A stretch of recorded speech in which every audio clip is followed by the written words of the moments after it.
Bonjour Robin Renucci. Bonjour. Vous êtes bien sûr le directeur des Tréteaux de France, cette compagnie théâtrale qui va sur les villages, les places publiques pour porter le théâtre, mais bien sûr le comédien qu'on aime. Et puis maintenant, vous êtes le parrain du Printemps des Poètes.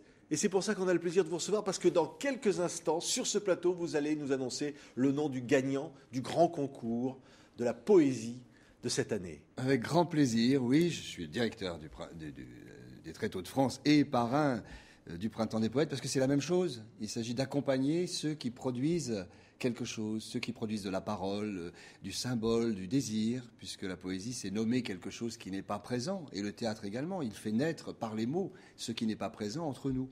Donc aller avec les Tréteaux de France à la rencontre des spectateurs au plus loin, notamment ceux qui sont éloignés des lieux de diffusion, des Qui théâtres n'ont pas forcément la chance ou la possibilité de voir du théâtre. Voilà, là où ils sont parfois dans les zones éloignées, rurales, parfois dans nos campagnes, mais aussi près de nos villes, parce qu'il y a des gens qui habitent dans des quartiers, des cités, qui sont éloignés aussi des lieux en dur qui les intimident. Alors c'est aller à la rencontre et surtout leur donner la parole. Voilà le projet des Tréteaux de France. C'est comme le Printemps des Poètes, c'est le désir de permettre à des jeunes auteurs, des poètes, là où ils sont dans le monde entier, de communiquer, de converser les uns avec les autres par le truchement de la télévision aujourd'hui, puisque tout à l'heure je dirais en effet le nom et l'origine du poème qui a été sélectionné pour ce 14e Printemps des Poètes. Qui est un grand succès. Il y a eu combien de candidats finalement? Vous avez reçu combien de poèmes Près du de monde 900. entier? Près de 900, et puis il y a eu une sélection qui a été faite par un jury très sérieux, à la fois du ministère de la Culture, du Printemps des Poètes, de l'organisation qui a été choisie pour organiser ce prix,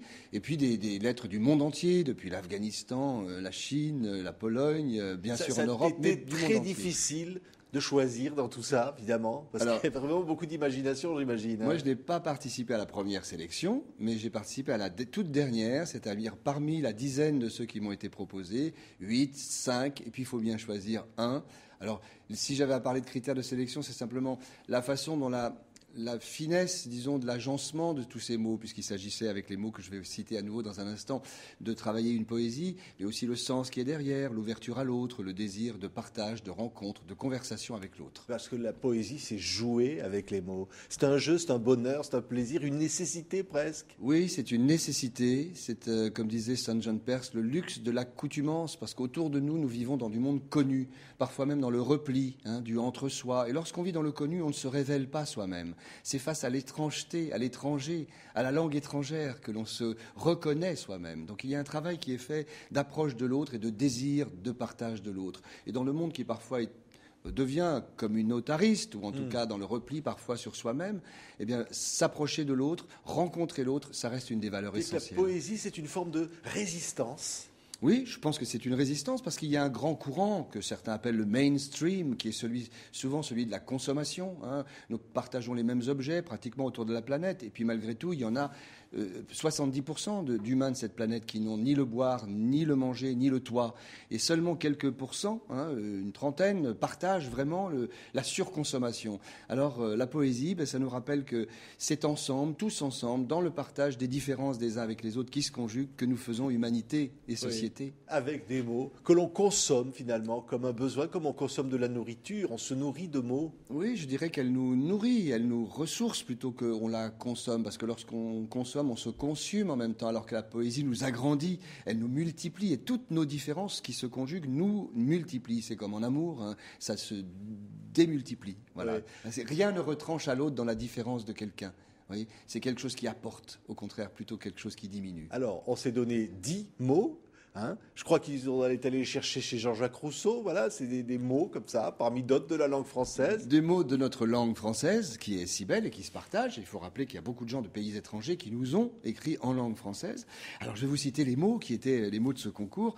Il y a le mot songe, qui est un mot majeur en poésie, chez, C-H-E-Z, transport, caractère, le verbe confier, penchant, âme, naturel, histoire et autrement. Difficile de mettre tous ces mots dans un poème. Voilà. Alors de temps en temps, il y a des poèmes qui sont fleuves, qui sont très longs, qui utilisent par une quantité de détours ces mots, puis il y en a d'autres qui arrivent finement à raconter quelque chose simplement. Oui, et c'est un peu vers cela que nous nous sommes Est-ce qu'on peut finalement, en s'imposant des mots comme ça, garder quand même sa possibilité d'imaginaire, d'imagination, se servant de ces mots, inventer toute autre chose? Voilà, ce sont souvent les contraintes qui créent les libertés en poésie. Hein, pour le nombre, par exemple, vous voyez, pour la métrique, pour le vers alexandrin, ça a été une contrainte de faire 12, hein, ou bien 8, voilà, ou un sonnet, etc. Mais c'est dans les contraintes que les poètes s'exercent le plus et sont parfois le plus souvent libres et apportent justement un vent de fraîcheur et d'inconnu. Alors il y a un grand suspense, une grande attente. Je sais que tous ceux qui nous écoutent en ce moment, vous dites qu'il y a pratiquement 1000 personnes qui ont écrit. Ils ont dû écrire peut-être à plusieurs ces poèmes. Ils attendent de savoir il faut qui les va remercier, gagner. hein, avant il faut les toute remercier chose. et les Tous. féliciter. Hein, oui, vraiment. absolument. Parce qu'ils ont joué le jeu déjà, ils ont envoyé ces poèmes, ils ont par